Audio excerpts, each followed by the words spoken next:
One of the big questions I still had about this year's Halloween was how they're going to handle the whole Dr. Loomis situation, because of course they're changing the original ending of the movie just a little bit to get Michael back into Smith's Grove. They're going to have to incorporate Dr. Loomis in some way. That wouldn't be a problem, and I think it would be welcome, except for the fact that Donald Pleasence is unfortunately not with us anymore. So today I have some news for you guys that kind of clears things up from David Gordon Green himself. He straight up told Yahoo, "We have a Donald Pleasence sound-alike," because obviously he's no longer with us, but having someone that could mimic his voice was a fun challenge, and we nailed it, I think, if I do say so myself. And then there's a couple nods to the past films. When I was writing this video, I was kind of sitting there thinking that it might be a little cheesy to have a Donald Pleasence sound-alike, but they put so much work into making sure that this is going to be a tried and true sequel to the original Halloween that holds up to the standard that it set 40 years ago, that I don't think they'd let that even happen. I feel like if they are incorporating a Donald Pleasence sound-alike, it's because the guy sounds exactly like Donald Pleasence. As for how the sound-alike will be incorporated, I think I have a pretty good theory. So obviously, because there's a documentary film crew coming to town, they've had a lot of time to do a lot of research, and I think we'll have an intro montage or something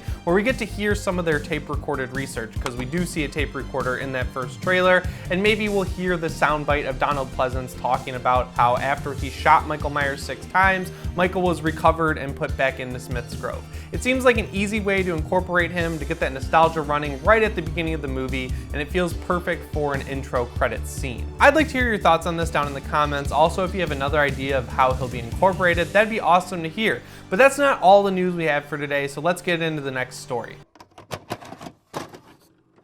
Hey guys, before we get into the rest of the video, I wanted to let you know, since I have some new subscribers, that I have an active link and a promo code of Jimmy that'll allow you to get 30 free days of Shudder. I love Shudder. I've been using it since 2015 when it was in beta. They just announced that they're bringing back Creepshow as an anthology series with Greg Nicotero, which is awesome, and that of course Joe Bob is coming back later this year, which makes me so happy. I love Shudder. I think you will too, so use the link down in the description or go to shudder.com and sign up with the promo code Jimmy. Thanks guys, let's get back to the video.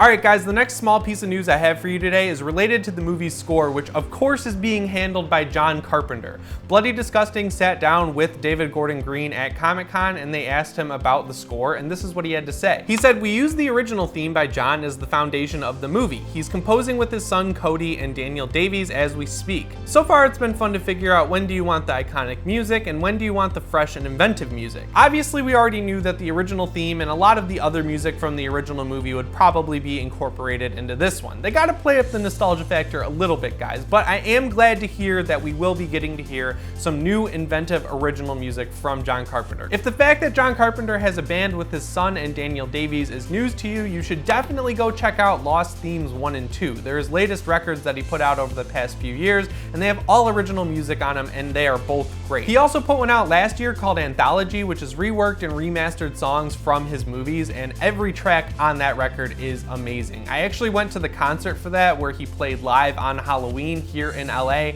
and I actually got to meet him, so it was pretty much the best night of my life. No hyperbole there, it was amazing. This last piece of news is very nerdy, but it's very exciting to me. So last year they re-released Halloween in theaters from a new 4K scan, which apparently looked amazing. I didn't get to check it out and I wish I did. But anyways, I really wanted them to release that 4K scan on an Ultra HD Blu-ray because it would look awesome at home too. Usually what we get with these 80s and late 70s movies when they're remastered in 4K is a 1080p Blu-ray from that 4K scan, and that looks good, but if you have the 4K scan, you should probably make a 4K Blu-ray, am I right? Well, fast forward to earlier this week when my favorite Halloween news source, HalloweenDailyNews.com, put up an article saying that Barnes & Noble of all places has a listing on their website for a 4K Ultra HD release of the original Halloween. Now, of course, take it with a grain of salt because there's no placeholder image of box art, and it's also 23 bucks, which is pretty cheap for a 4K Blu-ray, but people have been asking Barnes & Noble on Twitter if it is the original movie being released on 4K, and they are doubling down and saying, yeah, that's what it is. And their listing states that it's gonna come out on October 2nd, which is perfect timing to get that 4K Blu-ray right in time for the new movie. I am really excited about that. And with that, we have all the Halloween news you need to care about this week. I really appreciate the support from you guys guys lately. My channel has been killing it, and it is all thanks to you, so thanks a lot for that. If there's any other horror movies you want me to cover like The Nun, let me know down in the comments below. And also let me know if you want me to review older movies, like maybe Halloween 4 and 5 or something, so you can hear my thoughts on those. I really wish I had the community tab to ask you guys this stuff, but you only get that when you have 10,000 subscribers, but I am halfway there. Anyways, guys, my name is Jimmy Champagne, and I will see you in the next one. Thanks for watching.